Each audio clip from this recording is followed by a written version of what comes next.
Ahoy, friends. It's me, Dave Landau. After a long night on stage, I like to kick back with a captain's hat and a fine cigar and watch the Dennis and Andy show. These guys are huge nerds, but they're the kind that you actually want to hang out with. Enjoy them. I do. Awesome content. Like and subscribe now.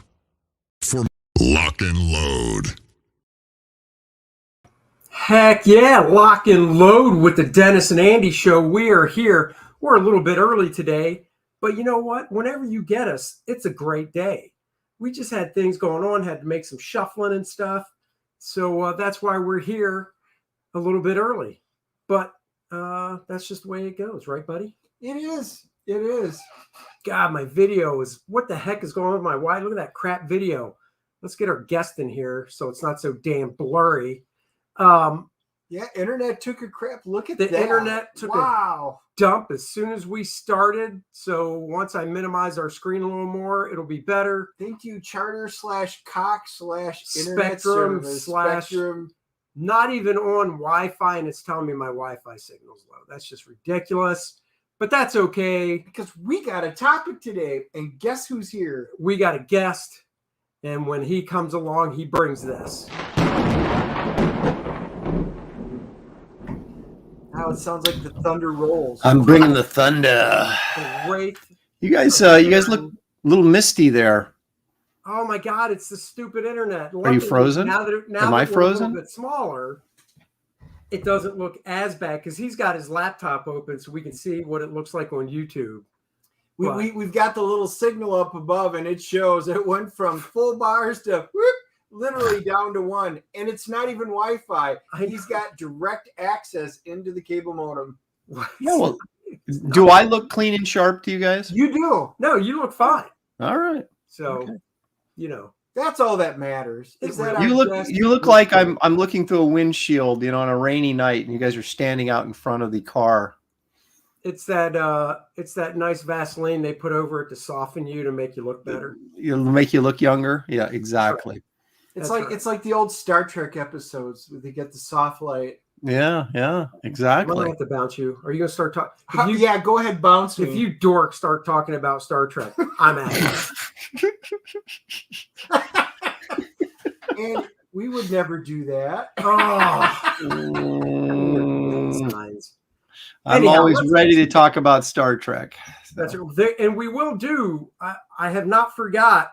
I sent a message to Aaron, Dennis, and Graham about doing a show of Star Trek trivia that I have where I would be the host and Dennis, Graham, and Aaron would be the contestants. And that is still going to happen. Just Okay. gotta get the time. All right.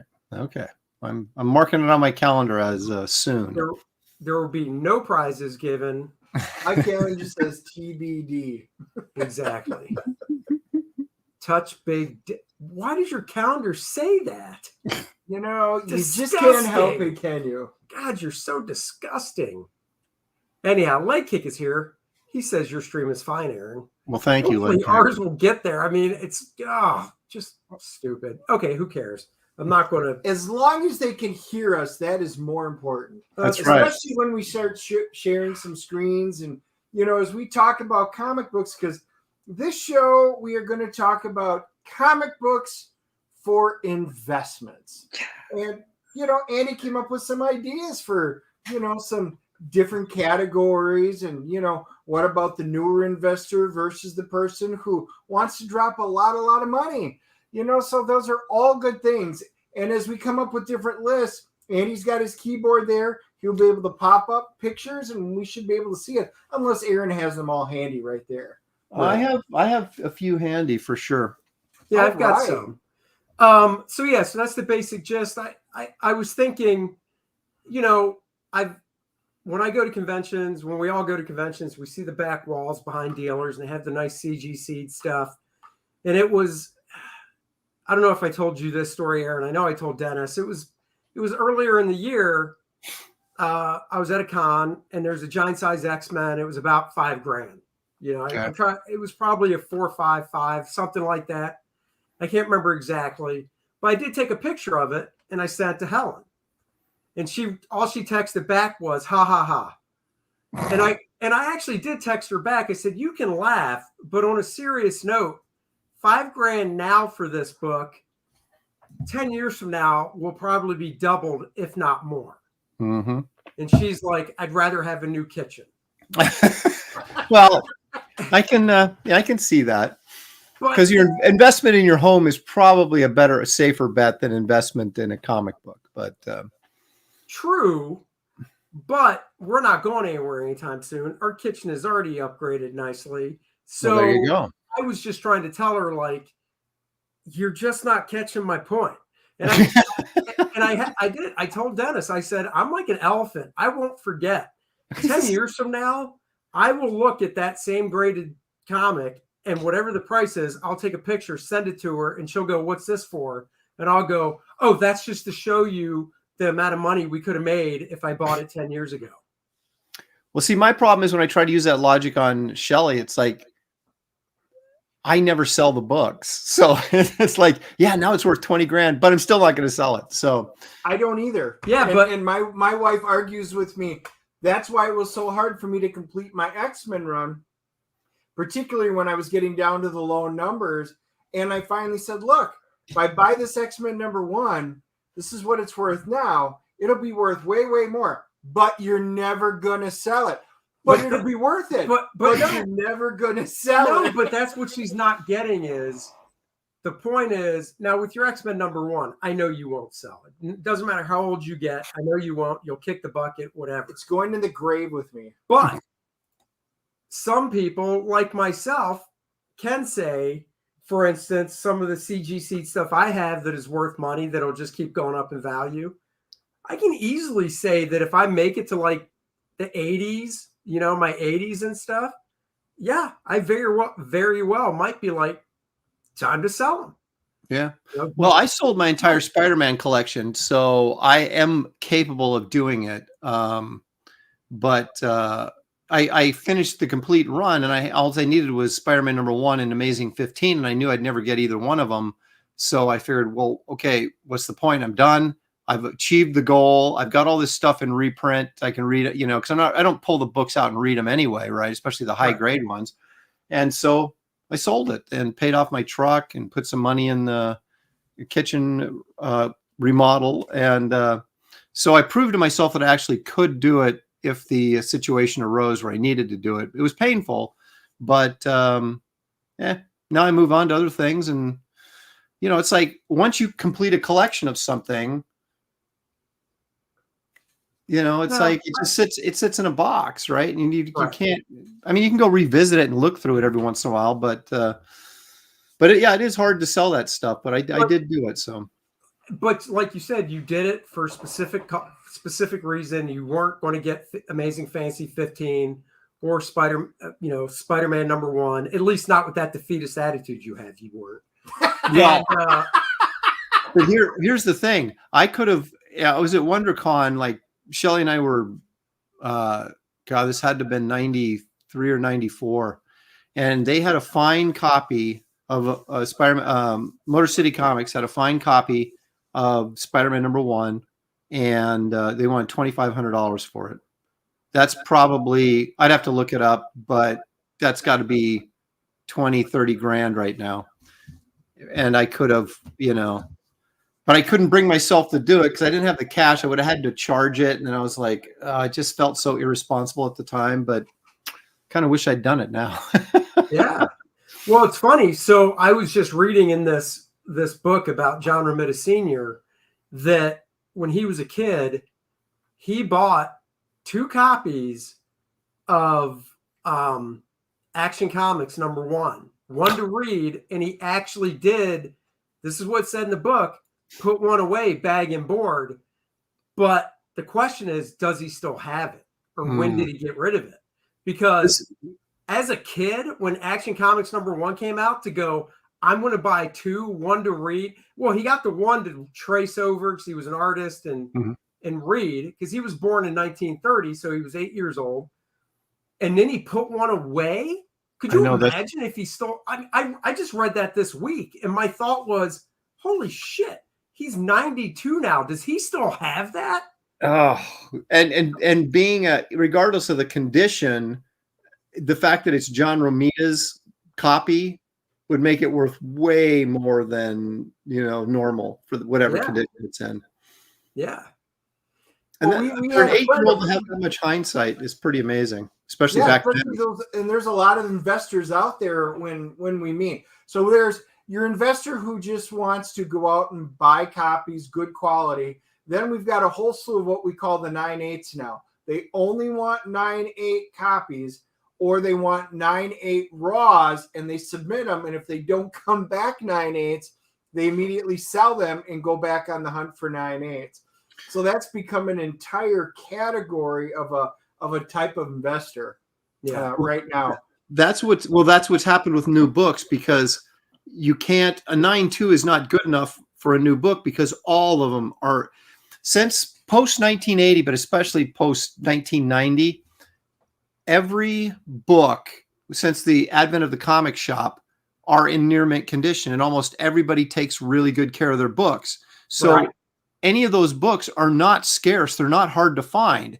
So you have to, then the grade has to become the most important thing, right? Because now I have to get a 9.8 because there's only X number of 9.8s, when there's thousands of copies of, the black costume Spider-Man, for example, right?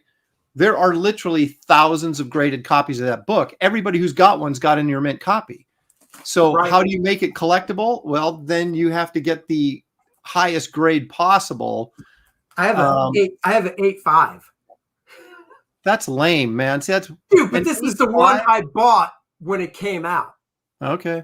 This is so you read it a little bit since the day it came out, and I just got it slabbed a year ago because I saw what people had prices on. He said it's lame, Andy. Shut up. Well, we were just kind of talking about that before you popped on. Spawn #1. We all know that is, hey, Andy. You joined it. His favorite dude, Aaron, not us. Oh, that's fine. Well, Spawn. Thanks, Jimmy. Spawn #1. That is, I believe it's the second most produced comic book in comic book history. So literally everybody had it. Most of us have multiple copies of it because it was high grade. Exactly. So the average right now for a CGC 9.8 is $140. However, a 9.9, they had a record sale because the 9.9 sold for $5,100. So your 9.8 to a 9.9 went from $140 to $5,100. That is the only way to get Spawn #1 to be worth money. Like X-Men #1, the most produced comic book in history. Right. Yeah. I've got like 15 copies of Spawn in 9.9, I'm sure, if I just send them in to get graded. No, that's the thing. But see, I sold my entire collection post 1980 because just of that reason, that they're too plentiful, and they're too plentiful in high grade. And I don't know. I'm not a big fan of. I mean, I do chase condition, but when you start getting up at like to make a book collectible, that you have to get a 9.8, or it's really doesn't have any value. Right. That to me is too. I don't know.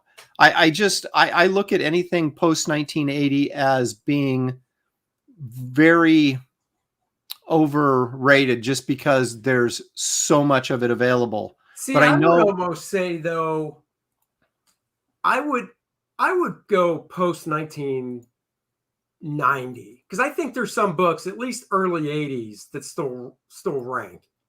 Well, no, but okay, look, because comics quit being in spinner racks and were put on shelves, you get 10 times as many high grade copies of these books. Even like, say, look at Simonson's Thor, right?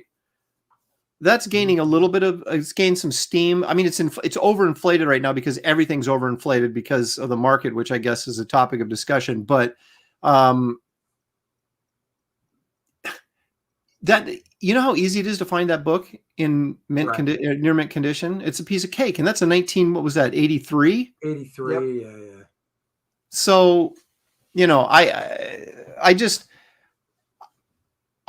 and plus I grew up in the 70s. I read comics in the 80s as well because I was in college and stuff, but I grew up in the 70s. And so I just kind of, 1979 is it for me, with the exception of a few books. Like I do have the Simonson run on Thors because they're just so good, and Miller's Dark Knight and Killing Joke and things like that here and there. But for the most part, I'm after books that are more rare because I feel they have better longevity in the marketplace. All right. Well, stability too. Let's dive into the three. So basically, for the audience, the way we're going to do this is we're talking about not getting comics because, if you're a comic fan and stuff, obviously that's fine. But this is more for somebody that's like, you know what?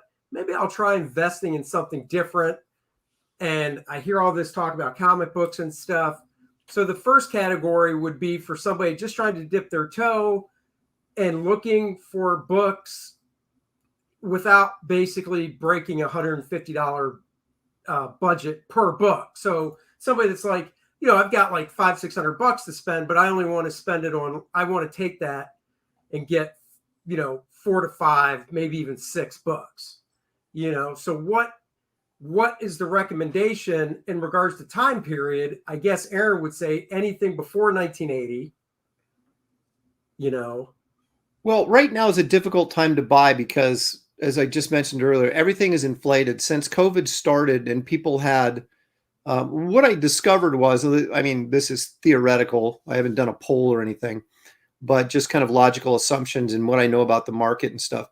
Is people that buy collectors' books, high-end collectors' books, are generally the people that were like engineers or had jobs that did not go away during COVID, right?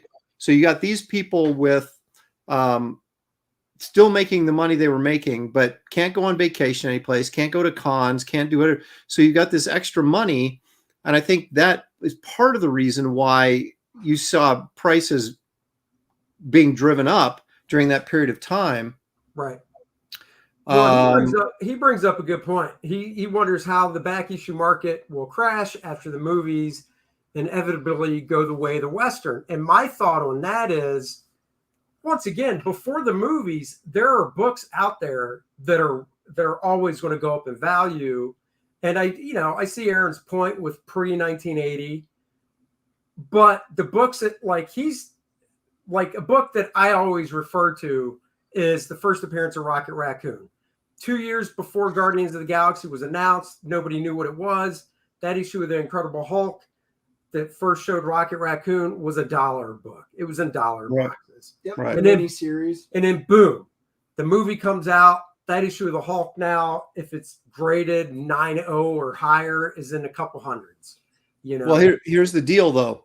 And this is what you find out with all these movie tie-ins is they spike because there's a lot of interest in it, but then they drop back down again. And that's his point, I think. And I agree. But it's a variable based on how well the movie does, and that's the true. problem with those. If it winds up being a good movie, then the interest can be sustained in it. But what we're seeing, let's just take Marvel Phase 4 right now. Marvel Phase 4 has really done this in the interest of comic books. There's not a lot of fantastic stuff being put out. So there's all this hype. Ms. Marvel, the first appearance of Kamala Khan, the first appearance of Kamala Khan as Ms. Marvel. Huge books, they've been going up speculating. And, a couple of years ago, you could get that book for $50 and then it was $100, then a couple hundred. Now they're around $400. The show comes out and everybody's like, don't really care. It was not that. And now we're already starting to see a dive in it. People just don't care. X-23. First, there was Harley Quinn. Right. Well, if you want to do short-term investment, what you can do is you can speculate on first appearances of people that haven't appeared yet, you think are going to. Buy those books on the cheap, wait for them to explode, sell them at the peak, but don't hang on to them because they're going to drop. Inevitably, they're going to drop. But let me bring out a point real quick. You brought up Rocket Raccoon, okay? This book, right? It was dirt cheap, and then Guardian's success shot up through the roof. It's coming back down again because, again, Rocket Raccoon, whatever. You know what book is not coming down? First appearance of Groot, because that's a book from 1962, and it was a valuable book. I was going to say that too. Yeah, the first appearance of Groot, because that has was already worth something before, right, but not anything like it is now. But you had the movie tie-in made it go up, but the fact that it is a super rare book because it's so old, and it's those Kirby monster books, finding those things in good in nice condition is really, really hard. Yep. And so Kirby monster books are collectible in and of themselves. Then you add in the movie tie-in, the popularity of the character, and now it goes up, explodes, and it's going to stay up because it's still a rare book, where this Hulk issue and the Rocket Raccoon miniseries, those books are easily found in any grade. And so when the popularity of the character wanes, so does the interest in the book. But this, you find one of these even before this movie became a hit, and this was an expensive book, but now it's not coming back down. No. Because of those combinations that those newer books don't have. I believe they did a second printing of this one. I think it's like a blue cover, if my memory serves. And even that one's a fairly pricey book in the hundreds, and that would be considered a second print by today's standards. Were you talking like Monsters on the Prowl or something? Of this when it came out? No. Oh. No, later on. Oh. Are you talking about Monsters on the Prowl or something like that? They reprinted. Yeah, it's one of those, but it wound up being considered. I believe they consider it a second print. I'd actually have to look that one up, but I know that you can find that one for a few $100 versus what this one's going for. Well, but again, you're talking about a book that's in the 70s that's still 50 some years old, So even those reprint monster books, not necessarily one with Groot, but I mean, I've got like Monsters on the Prowl and Creatures on the Loose and things like that. Those still have value because they're old books and they're harder to find in nice condition. And it's popularity of the character, and then it's condition of the book, and then it's availability. Those are the three factors, right? Right. And there's only a couple of books that kind of transcend that don't make any sense, like the first appearance of Moon Knight. That book is so plentiful in high grade, and yet it continues and has for years to command high prices because it's just one of those books that stuck. I think you're seeing the same thing that happened with the first appearance of Warlock in Thor 165. Those, of course, that's a more rare book, obviously, than Werewolf by Night. But I don't think that book is completely driven on the assumption that Warlock's going to be in the next Guardians movie. I think it's a key first appearance. It's a 1966 book, I think, somewhere in that neighborhood. So it's very old. And I think regardless of how Warlock does in the MCU, that book is not going to drop. Right. Just like Moon Knight is not going to drop regardless. Right. And I can't really explain Moon Knight. The Warlock makes more sense to me just simply because of the age of the character. Right. Moon Knight has always defied logic. I mean, it is never at that time there was never been a movie, really no TV show. I think he made an appearance in one of the cartoons.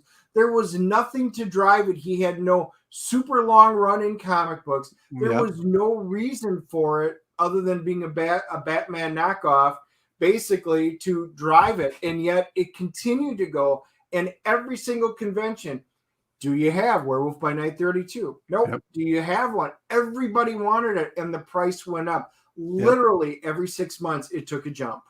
Well, Silver Surfer is the same way. It's just a cool character that's really never had anything dry. In fact, it's never been that great of a series.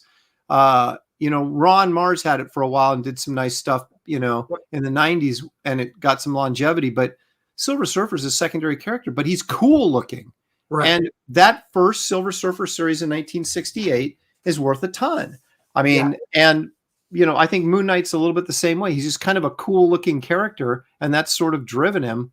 I think with Silver Surfer, though, it's also because when he first appeared in the Fantastic Four, it was really still early on with the birth of Marvel Comics. I'm not talking about his FF appearance. I'm talking about his series in 1968. Right. Yeah, but look at the Submariner. You can say that with the Submariner too, because those that #1 goes pretty good. Well, and to give you an idea, Silver Surfer #1 in mid grade, let's say you wanted a 5.0, it's right just shy of like $900.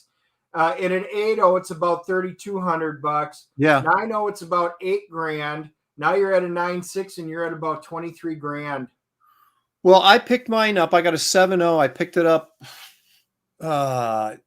10 years ago or so at a New York show, and I paid $150 for a 7.0. Nice. And now it's, what, 1,200, 1,500 in 7.0? About 19. I had on my spin rack for the longest time, I had a coverless #1. Oh, and so then brutal. I was at a show like a year and a half ago, and I noticed on the back wall, it wasn't slabbed, but somebody had a coverless #1. And I was like, I just got to ask, what are you selling that for? And they're like, oh, let me look. Oh, it's like $150. I was like, okay. And I'm like, $150. I came home, I took my coverless #1, put it in a bag and board and put it away. I was like, that can come off the spin rack. I couldn't believe it. I'm like, it's freaking coverless. But some of those series or some of those characters, for whatever reason, they attach to the collective mentality, and they transcend all logic and why they're as popular or as expensive as they are. And again, the Silver Surfer, the first 7 issues were all king size square bound, and those are always tougher and high grade. And it's a 1968 book, so therefore it's 50 plus years old, 60 years old. So that helps. But there's books coming out that same period of time that just don't resonate the way that Silver Surfer does. So then here's the question. Andy's question was, you got somebody, they want to stick $200, right, maybe $200 a month. Every month I'm going to put $200 into a book. What are you going to recommend that they maybe say 300? I'm going to put it into a book. What are you going to recommend for them to do every month? Go out and buy. Well, I'll tell you, I have 2 ways to approach. I do have my cheap investments, like what you're talking about, like 150 or less. Sure. And then I have my, above that.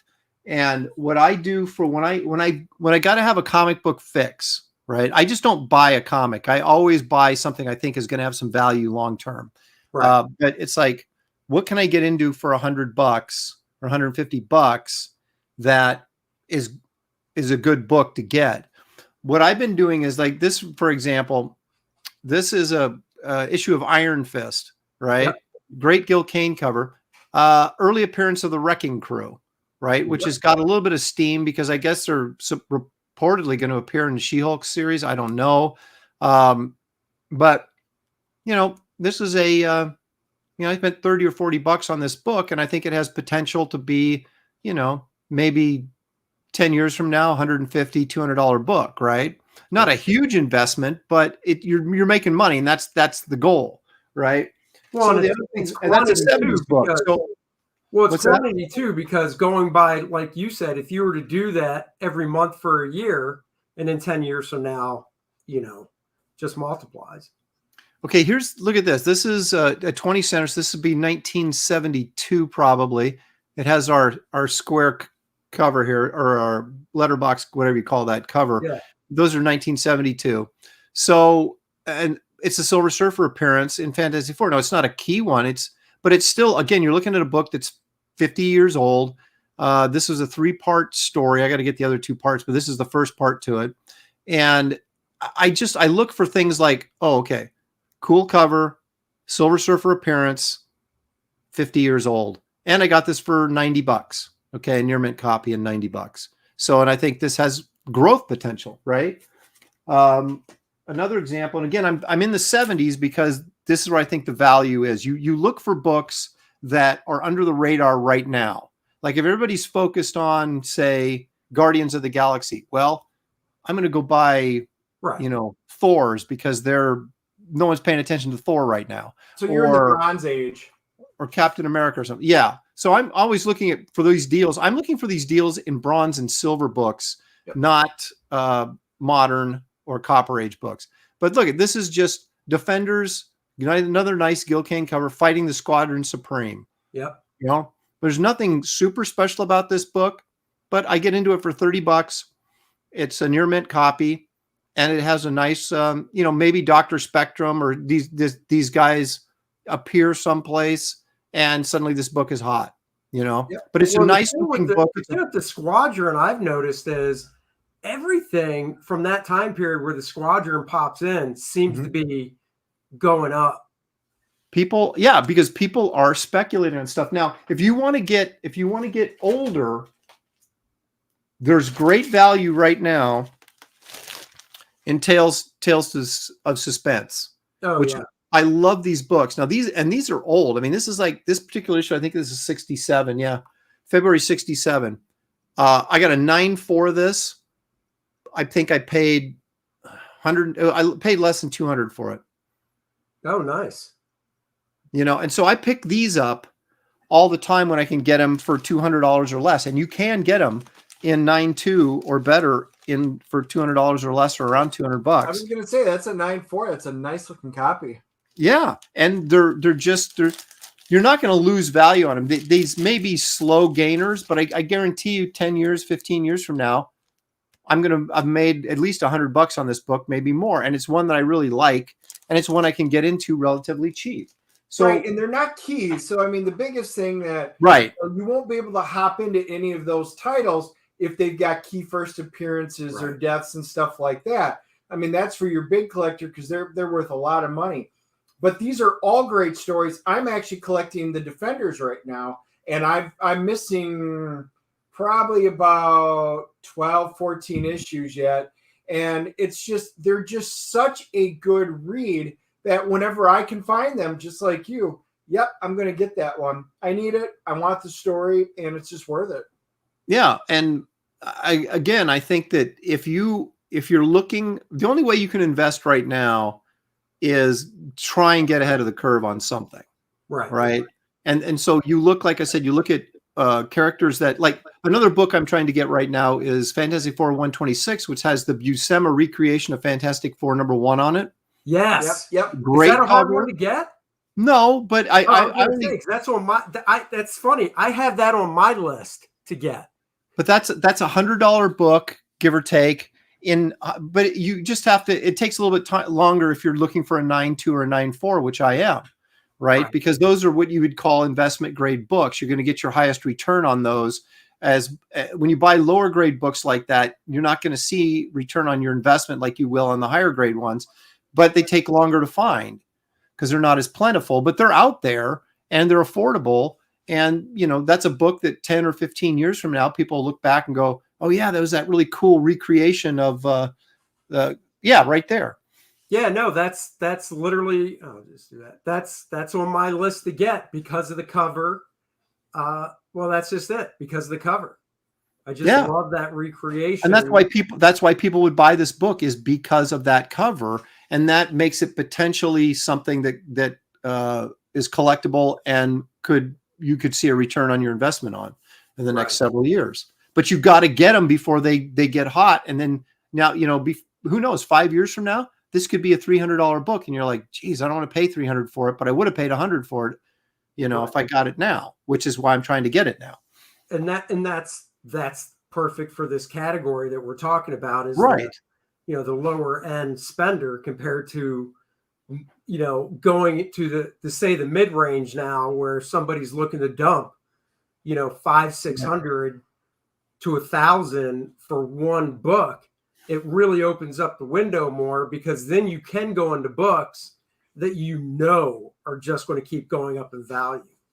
I mean, there are some of those dumb ones, once again, that came out in the past 15, 20 years. It's like, that book's $600 for a 9.8. And it's like, yeah, but is it going to stay that way? And like I said, you brought up a great point. Post or pre-1980, you really can't go wrong. It's a different market. People are buying these books because of all the three factors, right? Popularity, availability, and condition, right? Those are the three things that drive any book. Anything, again, post 1980 for me is availability. That's not a problem. Condition, not a problem. The only thing you're dealing with in those books is popularity, right? And which drives books. It does, but not consistently. So, and I think if you get older books, you get older books on the cheap. It's always a better investment because you have all three factors working in your favor eventually down the road. Now, did you know, this is a little off topic, there's another Fantastic Four. I can't remember the number. It's on my list. I did not know it was a fill-in issue drawn by Ramona Fradon, inked by Joe Sinnott. No kidding.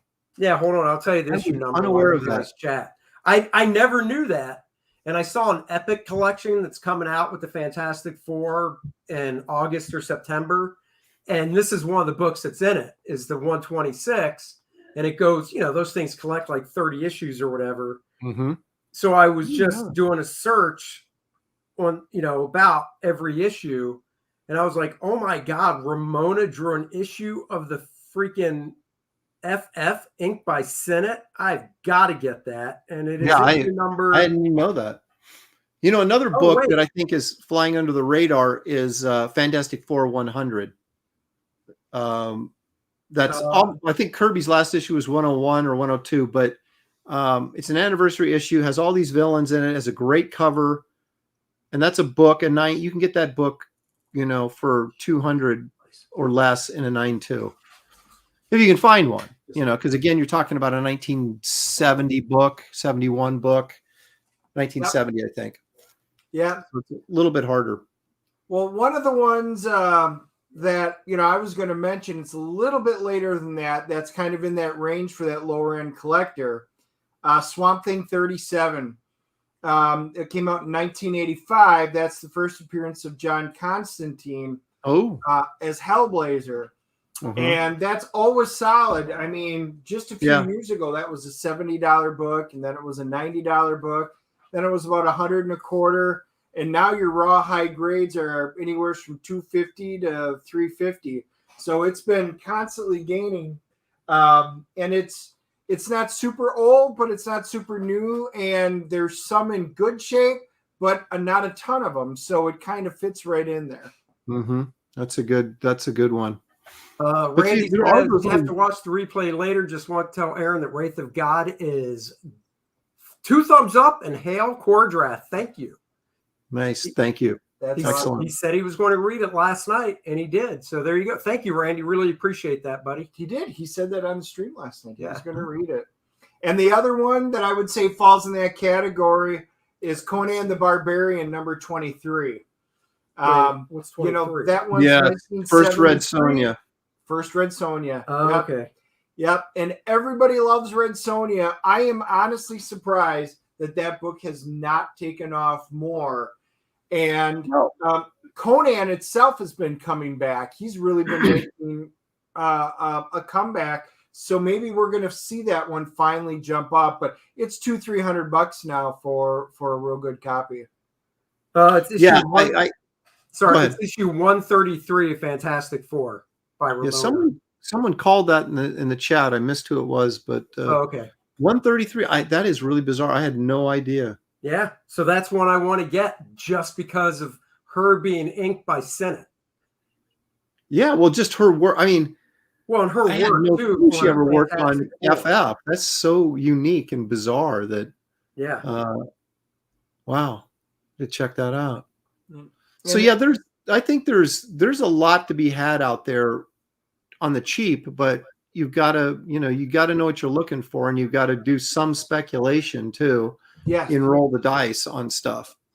Thor 337, first Beta Ray Bill. That's another book that, man, it wasn't that long ago when you could buy that entire 337, 338, and 339 for like $80. Now it's about $250 for the first appearance of Beta Ray Bill. That's another one, and because everybody's clamoring for him to get into the movies. At some point, Marvel's going to listen and at least drop them, and then I think it'll go nuts.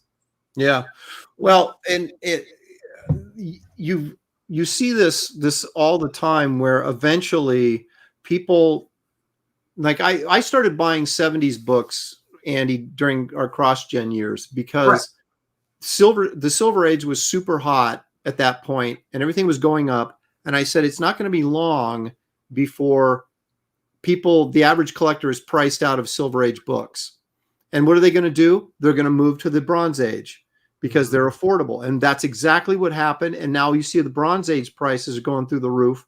And so now it's kind of like, do people start moving into 80s books? I think they do to key issues like Thor again, but that's a book that's really plentiful. So it's like, how real is that value on that book? Or is it inflated because it's so easy to get? But popularity is driving that book, just like Moon Knight or something else, and it could sustain because of the popularity. But like, for instance, talking about the 80s, so, you know, I've often said my first comic was Captain America 275. It was 10 years ago, $1 box, no problem. Yeah.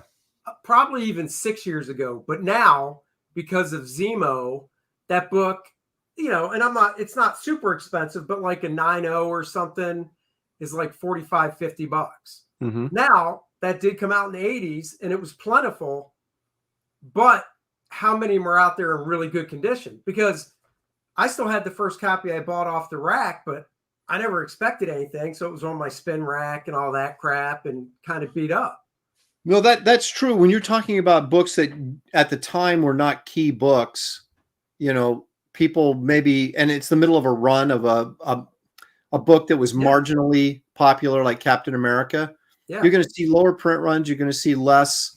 But you, again, you got to do your homework, and then you got to speculate. You know, maybe Baron Zemo will blow up someday. You know, right? You find the first appearance or Jack Monroe, you know, appearances in Captain America are ones that are, you know, starting to, you know, show some interest in that stuff, because whenever they get priced out of something, they're going to go try to find something else, right? And that's when they start taking minor keys and making them major keys, you know, because they're affordable. But then everybody gets in on them, and then the price goes up, and no longer they're not affordable anymore. Then they move to something else. So trying to stay ahead of the curve is obviously the key. Yeah, no, that's true. So let me ask you a question, because I noticed that you've got raw books, you've got slab books. I've got my opinion, but I'd like to hear your opinion on raw versus slab. Which do you prefer? Doesn't matter. And then we'll talk about signed books. Okay. I used to hate slabbed books because I thought that was just a gimmick to raise prices. But because they become so ingrained in the collecting culture that you can't ignore them anymore. And what I realized a few years ago was, if I dropped, say, $500 or $600 on a book that wasn't graded, and then let's say I want to use that as trade bait to upgrade to something else, or maybe I wanted to sell it just flat out. You know, I just bought it simply as an investment book. Now you take it to a retail, and now you start arguing about condition. Yep. Well, that's not a 9.2, that's an 8.5. And you're like, you know, and so what I realized was, I'll still buy raw books, but if I spend over $200, it's got to be slabbed, or I'm not going to do it, because there's so much potential for losing money on the investment when you don't agree on a grade.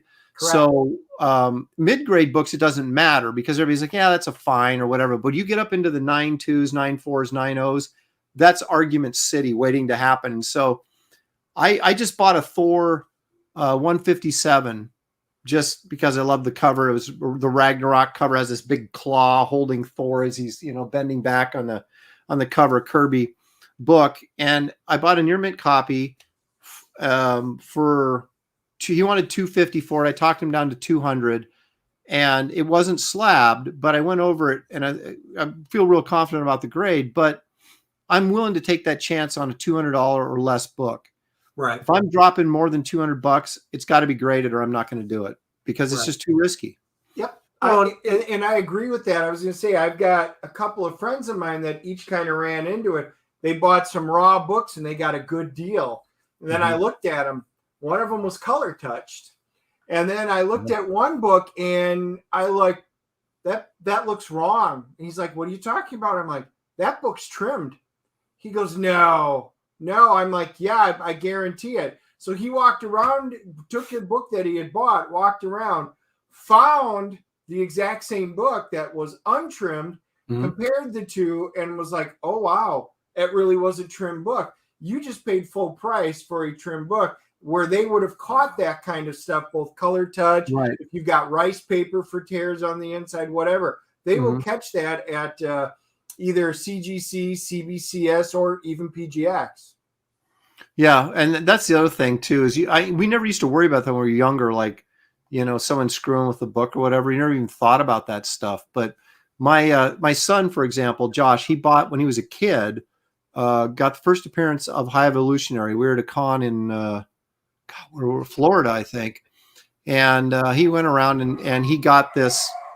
And the dog goes wild.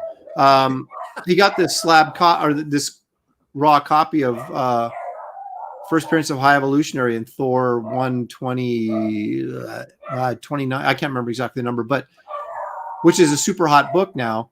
He went to sell it and it was in near mint, color touch. Yep. No way. Oh. Just totally. He got it graded to sell it, and it came back with the color touch and an 8.5 instead of a 9.2, which is what So even though he was still able to sell it for a profit, but he talk without me. I'll be right back. No, go ahead. Dennis, let's Dr. Mass says, what does the chat think? I have a 9.2 first appearance of Harley Quinn. Keep it or sell. I paid $1. Well, in that case, no matter what you do, you're on a personal preference. No matter what you do, you're making money. Yeah. Now, the first Harley Quinn shot up and went just stupid ridiculous. It went and exploded in outer space. Problem is, DC doesn't know what to do with Harley Quinn. They're now turning her from an absolutely fantastic villain, which is what made her so incredibly popular, all the way into like an anti-hero, wannabe hero right now. She's really losing steam. Her books aren't selling, and the price has been dropping down to more of a normal level. Yet, as of right now, unless they do something with it, you missed your big window to sell it for at the high end, but at $1, you're going to make some good money on it no matter what. Yeah. If you love the character, hang on to it. If you don't, you might as well go ahead and get your money out of it. That's the way I would say it. And for the topic of the show, when it comes to just investing, it's got to be slabbed all the way. If you're literally just going to buy books from an investment standpoint to sit on and hold on to, and you don't care about reading comics, just get CGC slab books or CBCS, whatever, all the time, because you're not concerned about reading it. Like Aaron said, you don't want to haggle with somebody 10, 15 years from now about the condition of it if you try to turn around and sell it. So, did he say what his condition was? He bought it for $1, the Harley Quinn. He said 9.2. 9.2. All right. So, yeah, that's what I needed to know. All right. Yeah, we're good on that. So, I've got some slab books, and when I'm at a con, it just depends. I'm not like either of these guys. If I see a book I really want and like, and it's one I already have that's beat up, or it's one I don't care enough to read, then I'll buy it slabbed. Aaron, I was just saying that from an investor standpoint, if that's what you're getting into it for, you shouldn't even buy a raw book. It should always be slabbed, because you don't want to run into that trouble 10, 15 years from now. Unless you know what you're looking for. Right. Well, the only issue with that, of course, is it makes it even harder then to find books that maybe you're looking for. Exactly. Right. Oh, because some of the ones that, if they're not key issues, I mean, some people do crazy stuff and they'll take books that are completely not valuable and get them slabbed. And I'm like, you know what? This is a $40 book and you just paid $50 to get it slabbed. It's like, that doesn't make sense to me. But, hey man, he's got an Alpha Flight #1 slab, so you back off. I got multiples. I got slabbed. I got unslabbed. I'll take that book in any condition. Well, but again, it's, that's a personal thing, like certain things that you just really love and you got to have for personal reasons that you throw out the whole collector mentality, right? Because that's a book you really want for whatever reason. And everybody has those books. But like, I'm not going to be able to get every issue of Captain America or Thor or Journey into Mystery slabbed. Right. But, the ones that are, like I said, to me, it's always a price point. I'll take a slab book over an unslab book anytime. Right. But if, like, I picked up a Captain Marvel 32 Starlin issue, right? Yeah. Nothing particularly great about it, but it was a slab 9.2 and the guy was selling it. And I got it for basically what I'd pay for a raw book. Right. You know, it was like $90 or something. And I'm like, of course, if I have the choice, I'm going to take the slabbed one because it's safer, but I will take unslabbed books if the dollar investment isn't too huge. Because a lot of times you buy books to fill in your run, right? Or maybe just if you like the cover and you don't have any aspirations that, 10 years from now, this is going to be $1,000 book. Right. It's probably going to stay right where it's at when you bought it. So those are not, to me, as important. I still get high grade because I think it makes it easier to sell at some point if you need to, even if it's not an important book. But no one's going to sit there and argue with me on a book that's worth $100, whether it's a 9.2 or a 9.0. You know what I mean? Because it's just not. Yeah. But they will on Silver Surfer #1, right? Or #4. So. Noah says, fellows, I've got a Death of Superman. It's got a coffee cup ring on the back cover, but that's all. How much? I got $1.50 right here for you. Well, and that's more. I was going to say, you got yourself the perfect coaster for your coffee There table. you go. You got the perfect coaster right there. You should never have taken it out of the black poly bag. That's right. At least if you had a hot cup of coffee, at least it would have melted the ring onto it. Then that's cool. What a genius marketing ploy, though, right? So you sell all these books in bags, and they're good. If you open that bag, and now it's going to be worth less. So you've got to get at least one copy that you can keep in the bag, but you still want to read it. So now you got to get the other copy to cut open the bag so you can read it. So that's automatic, at least 2 sales on a single book. So yep. It is brilliant. So there's 3 companies out there. So we'll talk slab just for a second. There's the original one was CGCS, and then Steve had left and started up a competitor, CBCS. And then there's PGX. If you're out buying your book, does it matter the company when you're looking at the book? I don't trust PGX as much, especially the older stuff. They were really, I thought the grading was not good. And you can find 9.2 PGX from 10 years ago that you look at it and go, dude, this is not a 9.2. I found CBCS to be really, really good in terms of their grading. They're just not as popular. It's like beta and VHS, right? And it's kind of like CGC is more popular. And people, this is the odd thing to me. People will pay more money for a CGC graded book than they will a CBCS book, which makes no sense to me because CBCS is at least as good. I think they're more reputable in consistency with their grading than CGC is. Yes. But they're just not part of the mainstream, thought of it's all CGC because that's what we've always known for so long. But I think CBCS is slowly. I think over time it might even out. It might equal out. I don't think PGX ever will. I totally forgot they were even still around. Yeah, me too. I've got nothing by them. They're better now. So PG, I've got some PGX, and I buy the book, not the grade that's on it when it comes to PGX. So I'll look at the grade and I'll see, it's a PGX 9.0. Okay, now I'll look at that book. Right. Do I actually think it's a 9.0 looking Right. at it? Could be a 9.4, could be an 8.5. They were so wild, but I'll buy the book that's in there, but I won't pay as much for a PGX because you never know what you're going to get inside. Whereas CBCS, they catch everything. So a lot of times my experience has been the CBCS books.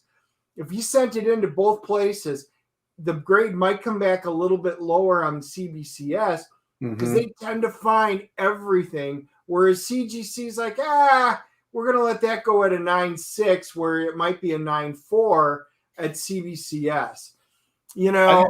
I believe the grading on CBCS a little bit better. However, there is a slight price differential between the two companies, but it's so slight now overall. Like if I do an appraisal for somebody for their insurance company, I don't really differentiate if it's a CGC or a CBCS for pricing it out. I will if it's a PGX though. No, that's true. I sent in a copy of Shock Suspense Stories 13, which has the girl being pushed off the roller coaster. It has the only solo Frazetta story that he ever did for EC. In other words, he penciled and inked it. Because most of the time he inked like Williamson and other people, but he never penciled and inked his own story except for this one story in there. And so I got the book and I bought it as a 9.0, and it looks like a 9.0. It is a beautiful looking book, right? So I sent it into CBCS. I had a bunch of Golden Age books, well, several, not a bunch, but several that I thought I want to get these graded. So I sent them into CBCS, and that thing came back as a 7.5, and I about lost my mind, and I was like, this is, I mean, I couldn't believe that it was graded as low as it was. Right. And I know, I mean, I don't know, but if I'd sent them to CGC, it probably would have been an 8.5 or something in that neighborhood, 8.0, 8.5. And it looks like a 9, just if you held it in your hand back in the old days before there was grading, you would have sold it as a 9 and no one would have argued with you about it. But so what I've done now is I refuse to send any of my books that are unslabbed in to get them graded, because I know inevitably they're going to come back less than what I want them to. And I would rather, on the books I've, bought stuff I bought as a kid or 20 or 30 years ago, I would rather argue with a retailer if I had to sell it than have it confirmed that it's not as good as I think it is. But going forward, I buy a ton of slabbed books because I'll let someone else take the risk that their book's not going to come back as good as they think it is. And then I'll buy those as opposed to having it happen to me again. Well, I did that with I'm looking at it, my Green Lantern Green Arrow 76. I bought it 20 years ago. It was restored, and I knew that when I bought it. The guy had a little label on it saying what was done, a little color touch up. I think a staple replaced in it, and he had it labeled as near mint, and it looked fantastic. Mm-hmm. I paid like $275 for it 20 years ago, whatever it was. So I finally got it slabbed. I sent it into CGC, came back at a freaking 7.0.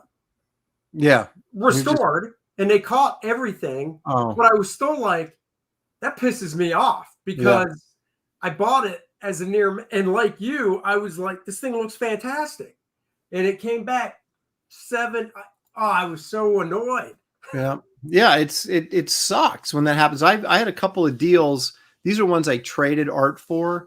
But like I had one of the Green Lantern drug issues. Yeah. Adam, I think what was the one that had the big syringe on the cover? 80. I don't know. Yeah, one of those. And it looked perfect, right? But then there ended up being like a stain or something on the back cover that I didn't catch, and another one of the biggest ones that pissed me off was I bought a and this is the one I think that cured me of paying big money for unslabbed books. I got a Sergeant Fury 13, which has got the Captain America crossover in it. Yeah. It's like the second appearance of Cap after Avengers 4 or something, and or first crossover, something like that. And the guy was selling it as a 9.2 on eBay. And I looked close enough to me. I mean, I got it. And again, I bought this 20 years ago. So it was, I paid $170 for it or something. And so then I just got it. And like a dummy, I never checked it when I got it. I looked at it, in the bag and, never flipped it over or anything and just put it in my collection. And so I've been thinking, oh yeah, I got a $1,200 book now or whatever. And then I pulled it out on a couple of years ago, flipped it over, huge crease down the back cover. So I went from a 9.2 to like a 7.0, just like that. And now it's worth, maybe $200. I made $20 ahead on a book that I thought I was $900 ahead on. Yeah. So, well, one of the big ones that we just ran into, I had a person I knew that they got their Hulk 181 and they were excited. It looked really nice. They sent it in to be slabbed. And they were really upset when it came back because it came back with the purple label. Why, you ask? Because in the book in the 1970s, they have something called Marvel value stamps that everybody loved to collect. Never looked at, never cracked open the book. It was cut out. And there it just went whoop, just like that. And you paid retail for a book because you didn't look. There were a bunch of the Marvel value stamps. So you always had to worry about the coupons if they cut out the Army Men or the value stamps. Just saying, you know that. And I cut my value stamp out of Wraith of God. What are you saying? That's why you got 2 of them. That's right. And it was a flip. I'm like, which one's going to be worth more money? Which one do I want to really devalue? Damn it, I just don't know. You know, I can still remember sitting there cutting up, but you really got to pay attention to that. And then another guy, he had gotten the Edge of Spider-Verse #2, so it was the first Gwen, right? The Gwen Stacy Spider-Man, and all excited. This is a mint-looking book. Sent it in, came back a 0.5. A 0.5? 0.5, and you're like, what? How is that possible? Right on the top, it said, missing one of the pages. So when they printed it, it was an error because one of the entire things wasn't in there, and therefore it was an incomplete book because during the printing process, you know, I used to print them. So you put them up there, and then as it goes down the line, it grabs each of the pages. Well, it didn't grab one of the pages, so it was missing one of the wraps. 0.5. Oh. Okay. Well, this isn't better than that because that sucks. But I had a Golden Age book, I do have it, National Comics. I collect all the Uncle Sam Reed Crandall covers, love them. And beautiful book. I mean, you never know with Golden Age books because they're tricky, because they could not have anything seriously wrong with them and still not grade high just because of age factors and things. But this looked like a 9.0. It was a beauty, right? I sent it in to get graded. It came back a 5.0, and I lost my mind. I was like, what the heck? What? Centerfold was detached.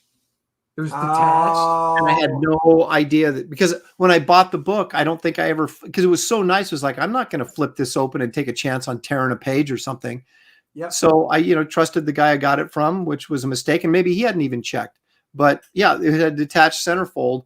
And I think the rule of thumb is you can't get higher than if you had a 10 and the book had a detached centerfold, it'd grade as a 7. Because that's as high as they'll grade a detached centerfold. So I've got this book that's a 5.0 with a detached centerfold, and I'm doing the math here thinking, well, that means if the highest it could have got was a 7.0, and this is a 5, that means this book would have, if it hadn't been detached, it would have been like an 8 or an 8.5.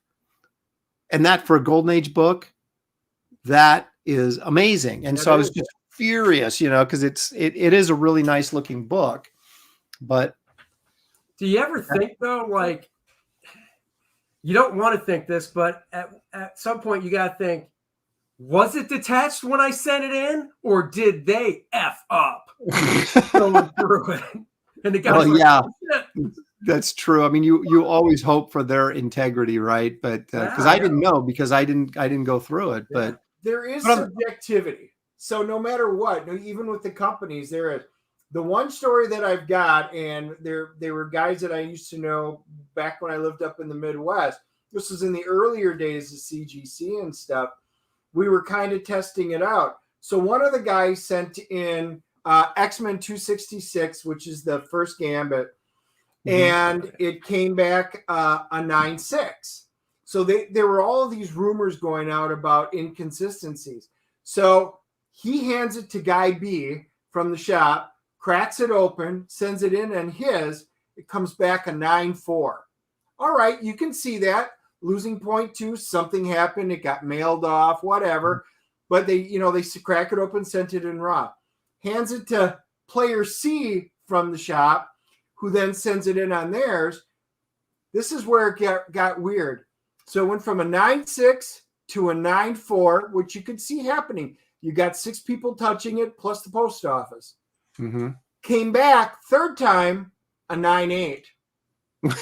How do you explain that? it just goes to show, well, it goes to show you how subjective grading is, right? Especially when you're looking for little tiny details with a magnifying glass that maybe this guy caught and that guy missed, or this guy thinks that's more devaluing than that guy thinks it is. And, so it's still a crapshoot, but the fact that people have sort of accepted the CGC grades, especially as gospel, and it's like, you don't even have to look at it. If it's 9.2 CGC, it's a 9.2, right? And you can it's like a trading card. Here, there's a 9.2, give me that 9.2. No one sits there and goes, is it really a 9.2? Because there's no, people have given them that sort of authority now that it is what it is, right? Is that a good looking 9.2? Is it a bad looking 9.2? It doesn't matter. It's a 9.2, right? And so that's kind of how I look at that stuff. Like you said, except for PGX, I always have a very critical eye if I'm looking at those. I'll buy them for the right price, and I'll look at the book. It's just like right now, is it a newsstand or is it a direct? I mean, that's the other one that everybody's been kind of going nuts over. Yeah. Particularly a lot of the guys at the that have the booths and shops. They're like, but it's a newsstand, and that's what people are hunting for right now. Our newsstand editions when they were available. But see, that's when you're buying newer books, you have to look for reasons to make something collectible because there's so many of them, right? And there's so many of them high grade. So now you say, well, the newsstands are harder to find in high grade, relatively speaking, which they would be.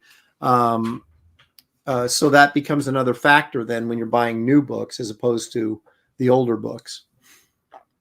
That's true. I actually had somebody get First Man graded, and it came back at like a 9.4 or something. Mm-hmm. So he actually bought another one off me because he really wants a 9.8. That's so hard because I look at as I'm unwrapping these Wraith of God books, and like I said, I had all from the printer. I had them all double boxed and shrink wrapped to make sure that I minimized any damage in the shipping, and they've all come out perfect except for one copy. And but you sit there and look at it and go, this looks like a 10.0. But I'm going to send some in because I'm just curious. I want to get each cover style graded, so I have one just for the heck of it. Yeah. But it'll be interesting to see what they come back as, because when you start getting them in 9.6 and 9.8s, it's like, how do you even do you get out your magnifying glass? And I don't have time to do that. I'll look at it and go, this looks like a really nice copy. I'll send it in and see what it comes back as. But who knows? And you do. I used to help out a couple of shops, and they would get their own variant covers, and they would maybe get 3,500 or 4,000 or 5,000 copies. They would crack them open. I would sit there and go through them because I was trying to pull out if they wanted to send in 20 copies. These are the best candidates to be 9.8s, and that's kind of what I would do. I'd sit there and look, and it's just the littlest stuff. You got to look at the spine first. It is so time consuming. It is so difficult to do. Mm-hmm. The problem is when they ship them, on there, your top books tend to get not so good, and your bottom books tend to not get so good. So it's your middle ones that you just kind of hope for the best. And even there, out of say 5,000 copies, if you got maybe a dozen to 20 that were possible 9.8 candidates, that's it. Yep. See, go to mine. See, my mother, who has my almost 91-year-old mother, who is basically bagged and boarded every single book that you're getting in your campaign for Wraith of God. She wears rubber gloves so that no fingerprints or anything when she. Does she really? Yeah. Wow. Well, tell her she did a great job. I will. Well, guys are. See, I like to leave my DNA on every book I send out. So yeah, I don't want to hear any more about that. What? Fingerprints? God, yeah, exactly. So last question. Yeah. Let's say some high roller comes up. He's like, I got 15, 20 grand to spend on one book. Should I look for, you could get a very nice copy of, say, a specific X-Men, 9 something, whatever, or get a lesser grade of something else that, you know what I mean? Does that question make sense? Yes. I was, as a young buyer, I was always quantity over quality, which was just foolish. You want to invest as much as you can into a single book that has real good value, because your return's always going to be greater. Now, I don't have anything in that price range, but I'm just going to give this just as an example.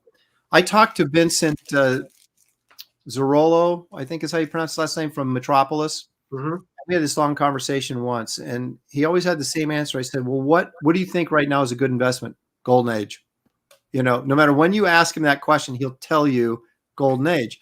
And he's right, because of the rarity of the book. So if you came up to me and said, Aaron, you got $20,000 to drop on a book, I am not going to go buy like a 9.2 of Hulk 181. I'm going to go buy the most expensive golden age book, and a golden age book that is popular and sought after, right? You don't just want to buy something obscure that no one cares about. Right. And that's where I'm going to drop my 20 grand. Now, like this, for example. Oops, wrong way. Let me see if I can. There we go. Oh, yeah. This is an iconic, great. There's only, in my opinion, there's only really two great covers in the Wiz Comics run. Number 1 and number 22, or pardon me, 25. Where mine's graded lower. Yeah, bummer for you. But I got into this. I think I paid $1,200 for this. Yeah. And I've got a Captain America Golden Age book that I paid in cash and trade $3,500 for, and it's about a $5,000 book now. But I'm always going to go with age and rarity, and like if I could get an all select number 1, that's a book I would get. It's probably Schomburg's best cover ever, and it's Captain America, Human Torch, Submariner fighting Nazis. War books are always in demand, and the weird thing about Golden Age books is there's really no price guide. And although they're harder to find someone to buy, because they're not, not as many people that may want the first appearance of Wolverine. There's maybe a tenth of that number that are into Golden Age, but they are a hardcore group, and those books will sell. They will always sell, and they'll sell for big bucks, because those guys are the high rollers, the Golden Age buyers and dealers. And so yeah, I would. If I'm dumping money into a book, I would. All select number 1 is kind of on my bucket list as the book to get. And but geez, I mean, can you imagine if you'd had, like you said, John Romita buying Action Comics number 1, or I mean, it's just, they're worth a fortune. And that's the thing, you can name your price because they're so freaking rare that you can say, well, the price guide says this, and they go, great, find me another copy of this book. I mean, I have a National Comics. Well, here, let me grab it real quick. Yeah, go ahead.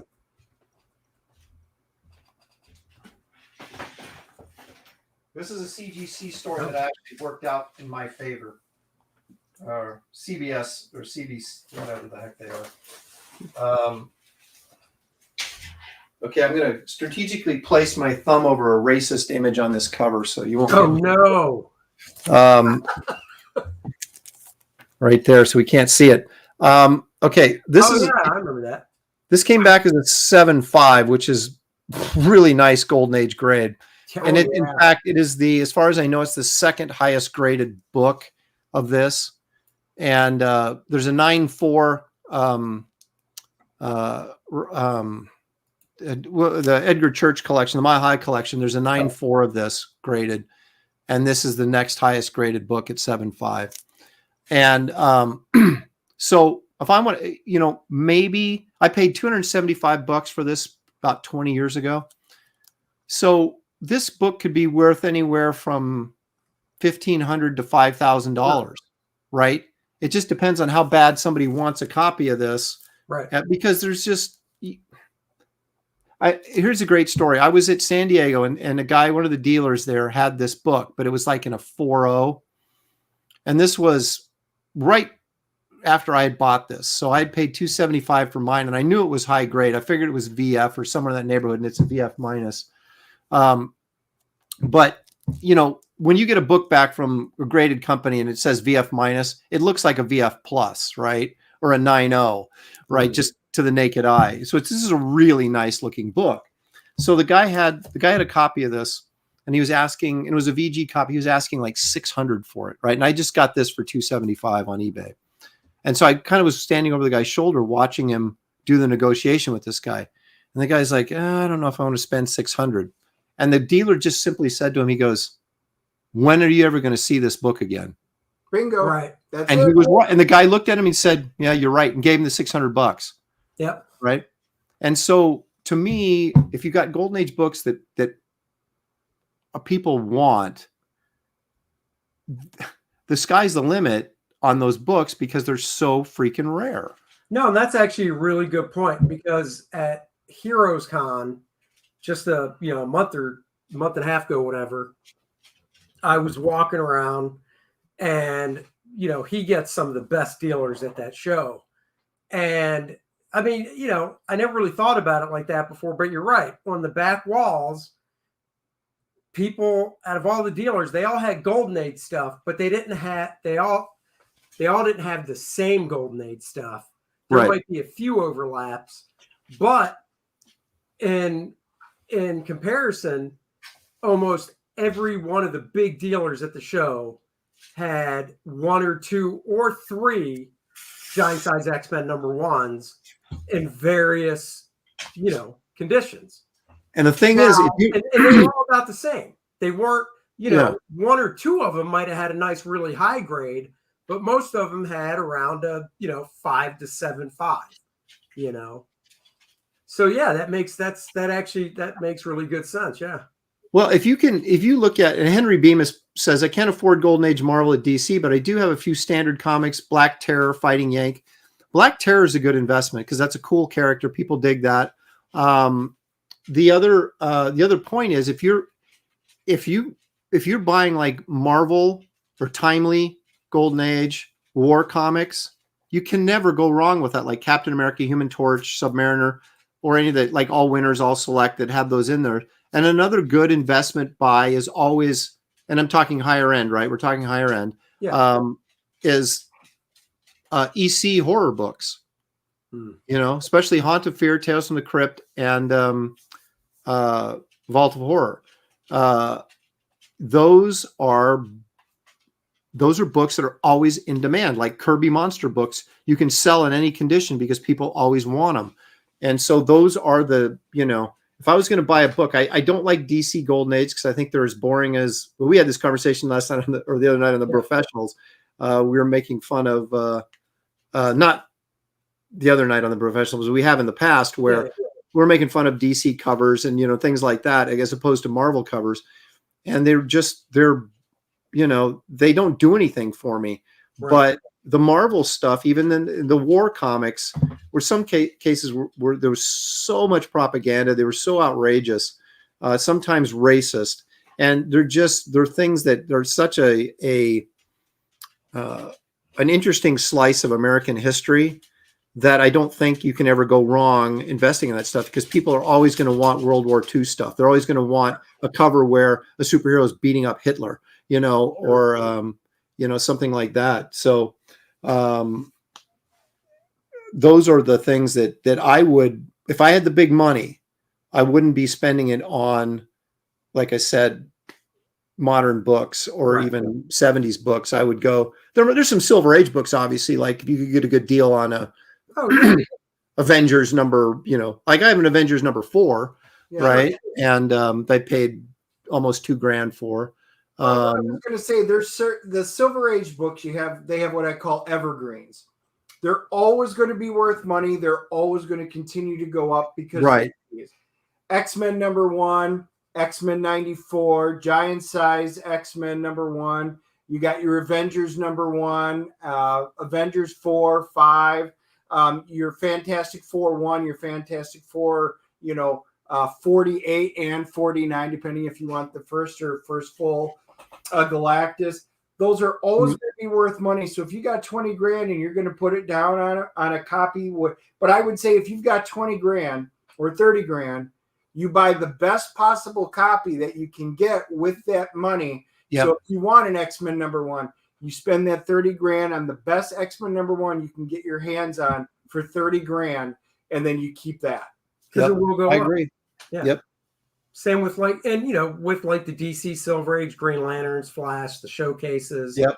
Justice League, that stuff too, Yep. Now, I already know what your answer is, but we've got a lot of people that love to collect signed books. What's your opinion on signed books, Aaron? I hate signed books because why would I take a 9.2 or 9.4 book and have somebody write on it? Well, I can't get my Wraith of God slabbed. Well, that's the other thing. You can't now. I've got a Werewolf by Night #1 signed by Plug on the cover, and it's like it's a 9.2, 9.4 type copy, but I could never get it slabbed because of that signature on there. I mean, I know it's Plug's signature. I didn't buy it. I didn't have it signed by Plug. Right. I found the copy, and in fact, I didn't realize it was signed when I bought it, or I probably wouldn't have bought it. But I can tell by looking at it that it's Plug's signature. Right. I know it's not a fake signature, but so yeah. I mean, when I get books like artist books and stuff, I always have them sign it on the inside, always. But if I get because to me it's a different thing, because books, art books, and things like that, condition is important, but not as important as it is with comics. And so you can get a signed book that's signed by Wrightson, and that makes it worth way more money. Yep. You sign a comic book, like people had like Stan Lee sign like their FF #1. I'm like, are you out of your freaking mind? But there are people that do collect signatures, but I think because like just using your example of FF #1 signed by Stan, if you get if when you had that signed, you had it witnessed and everything for CGC, right? And they slabbed it. That's worth and it say it came back at a 7.0. That one signed by Stan is worth more than a 7.0 not signed by Stan. But I think you cut your audience probably by 2/3 of people that actually want that book. I think there's guys that collect signed books, and that's a whole subcategory. But somebody like me, I wouldn't touch it. I wouldn't. I don't care if Ditko signed Amazing 15 #1. Amazing 15 and 9.2. Right. I want a 9.2 cover that doesn't have writing on it. I don't care who wrote on it. And but I think but you're right. There are people that go for signature books. My experience is the exact opposite. The people that absolutely do not want a signature on the book are a lot smaller than the people. There are some that only collect signatures. There are some that don't collect any signatures and don't want signatures. And then there's a whole group, which is the entire middle segment of it, which is the largest, where they don't go out of their way. But if they get the right book and it's signed by the right guy, they're all in on something like that. I would sell more signed books because of that particular mentality. Right. Now, I just read a really great article talking specifically about Stan Lee, because he passed in November of 2018. But back then, Stan would sign anything. You brought up even a DC comic book, he would turn around and sign it. He didn't care if you brought it to him, he would sign it. So Stan Lee is probably the largest number of signatures that exist in the marketplace. It's got to be Stan Lee, right? But yet, if it's a key book, particularly if something that Stan was integral for or something like that, that book value explodes. Versus if it's Stan Lee that's on Gambit, the first Gambit, he didn't do anything with it, so it doesn't really matter. It's like $100 book then because it doesn't do anything. But on something that actually is meaningful, that signature is worth an awful lot of money. Well, it might be my own personal prejudice too, but I think that you say that you're right. Most people, your average collector, would prefer to have a signed book, right? But they're not necessarily investment collectors, and so right. I wonder if there's a difference between a high end, like if you've got a bunch of high rollers in a room, right, that want an Amazing 15, would they rather have one signed by Stan Lee, or would they rather have one not signed by Stan Lee? You know, I don't know. I guess, I mean, that to me, that's just a thing that drives me nuts. And I mean, I've had books signed, but I haven't signed it on the inside.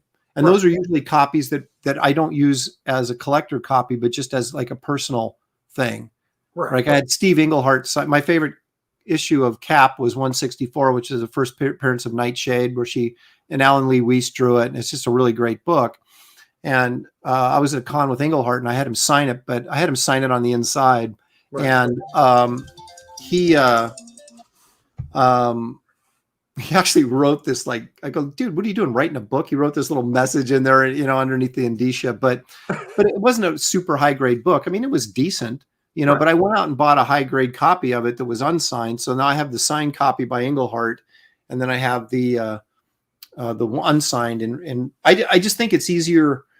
It's, if you're using it as like currency, it's easier to trade that or sell it without the signature, because then you don't have to worry about, I think everybody's always going to be interested in a collector book, like an older book, as an unsigned copy, where I think the signed copy may limit your audience. And I may be wrong, but that's... Yep, I hear you. Well, and you and I have talked before on it, but when I bought my X-Men #1, I bought a slab 9.0. And then I literally the very next week went to MegaCon and got a private signing with Stan Lee, and they cracked my 9.0 that I had just bought so that I could get Stan to sign it. And it came back in 8.5 at the show. They brought it right back to the show for me. So it came back in 8.5. I had some of my friends that absolutely lost their minds, screaming at me, "Why would you do that? You just lost all this money on the book." I've got my other friends sitting there going, "Dude, your book's so much more valuable. I'd rather have that one." And I'm sitting there in the middle. Well, it doesn't matter because I'm never selling this book. Right. But because for me, that was my pinnacle. Stan Lee on X-Men #1 was always my goal. And I made it happen. But I had some guys that were so upset with me. They'll still be upset with me. And we'll be on a different conversation. They're like, "Oh, yeah, you mean like when you signed your X-Men #1? Damn, you're still going there." Well, it's funny, but no, I mean, that's the thing, right? But I think that you probably, what you lost in the 0.5, you gained in the signature for the people that collect the signature books, right? In terms of value. So, but I just wouldn't be one of those guys. You would, if I was interested in buying that from you and you got it signed by Stan and it went from a 9 to 8.5, I would no longer be interested as a buying customer. But you're still going to have that group of people that are into signature books, because everybody sort of attaches themselves to certain things, just like they do titles. Like I'm an Amazing Spider-Man guy, or I'm a Green Lantern guy, or whatever. Well, now there's also people that are signature guys. All they do is collect signature books, right? Yeah. You just got to find those guys. Yeah. Yeah. Well, on that note, we're going to have to cut it because I have to pick my kid up from work. It's one of those days. Darn her and not wanting to drive. God, same problem. I know I got to work on that. Aaron, if you want to pitch anything out there, go right ahead. Yeah, just remind everybody that we are in fulfillment on Wraith of God. We've shipped out, today we'll have shipped out 1,000 packages. And some of those are multi-book packages. So I think we're probably have shipped maybe 1,600 books at this point. And I also have the early sign up for Wraith of God Blood Hunters, which is the sequel. So those of you who got the book and are still waiting, you know I'm delivering, obviously. So I would encourage everybody to go visit Indiegogo and sign up for Wraith of God Blood Hunters, which will go live as soon as we're done with fulfillment on Wraith of God. So there you go. And then I have Kor-Drath The Reckoning by Dennis and myself. Actually, Dennis is writing it and we're working on it together. And here is a new teaser trailer I put together.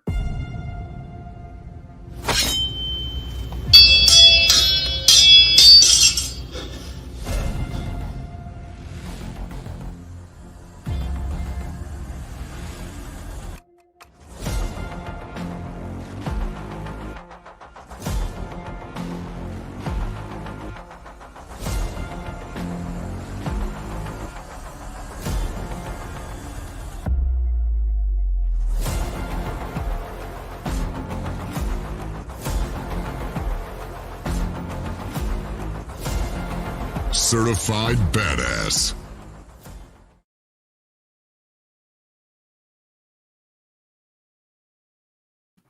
Unlike Rotten Tomatoes, which certifies things fresh, we certify things badass. And it is totally badass. So if you sign up now and you back the campaign, you will get, oh, that's not it. Well, you'll get this trading card of Lilith by signing up and backing the campaign when it goes live. And I spoiled it out of order.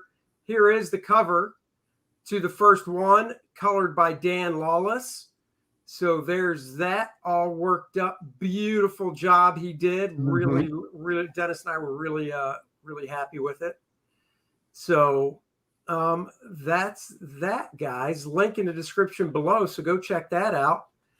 And for those of you who are new and are on Andy's channel or came over from all the other ones, I'll put it in the description below, but I put it in the chat. Make sure you sign up not only for Andy's, our channel, but then the DNA channel, where we do everything together. We're talking about the campaign. We do reviews, all that kind of fun stuff. So make sure you subscribe to both channels so you get all the info. And Aaron's too, like this guy said. For more awesome content, like and subscribe now. See? Listen to that commanding voice. It is. You have to. Do whatever he says. That's right. It's like all right, Darth guys. Thank you for joining us. We'll be back next week. Probably, I don't even know what my daughter's schedule is next week. We'll be back Wednesday. At some time. Aaron will be on Sunday night, I'm assuming, like he always does. Yep. And we'll catch you guys later. No close this time. We're just doing this. Bye, everybody. Live long.